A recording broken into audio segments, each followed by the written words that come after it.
Hello everyone, I hope you are great. This video is specifically for those students who just appeared in the JW 2026 and you have also got your results. So based on their results, आपको kind of idea हो गया होगा कि आपको किस तरीके की college में एडमिशन मिल सकता है, whether or not you can get a good NIT and a good branch in it.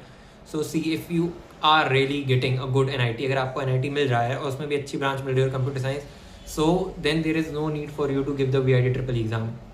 But अगर आपको लगता है कि आप थोड़ा डाउट में हो कि आपको अच्छी NIT मिलेगी कि नहीं मिलेगी, अगर आपकी इतनी परसेंटाइल नहीं आई है, मे बी आपकी 95 या उससे कम परसेंटाइल आई है, देन आई वुड सजेस्ट कि आप एग्ज़ाम दे दो.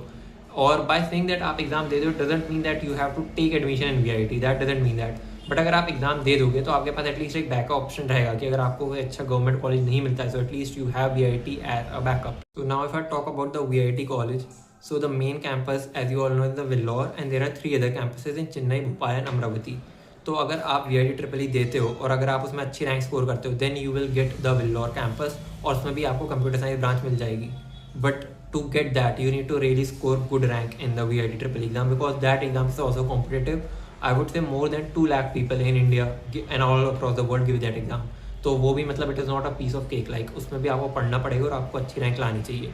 Though the exam itself is not very difficult, like it is an MCQ based exam. VIT triple exam, basically you don't need to study anything separately. You are giving these JEE mains and BITSAT also and the board exam. So in exams में आपकी VIT triple की preparation हो जाती है. It is not a very difficult exam as I said, और उसमें ज़्यादा आपको अलग से कुछ पढ़ना नहीं रहता. तो आप यही एग्जाम फ्लो में दे रहे हो, साथ साथ आप VIT ट्रिपल भी दे सकते हो.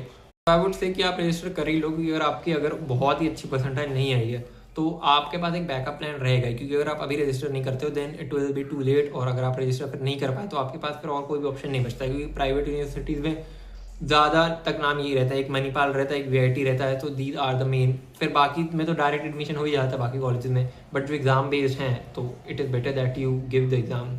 End of course I will suggest that कि आप उसमें अच्छी रैंक लाओ और आप Vellore तक ही लिमिट कर दो, Vellore और ज़्यादा से ज़्यादा चेन्नई. सो आपका यही गोल होना चाहिए कि आपको Vellore में मिल जाए कंप्यूटर साइंस ब्रांच या चेन्नई में मिल जाए, और उसमें भी ट्राई करना है आपको कि कैटेगरी 1 या 2 में मिले. अगर आप उससे ज़्यादा हायर जाते हो तो आपकी फ़ीस काफ़ी ज़्यादा बढ़ जाएगी. Then the return of investment won't be that much, और आपके लिए बर्डनसम भी बन सकता है इतना ज़्यादा पैसा देना.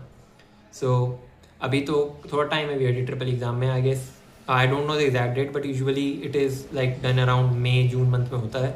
अभी I don't haven't seen the exact date. You can check that out on the VIT website. So that's it for the video guys. If you have any doubts you can comment it down. Bye.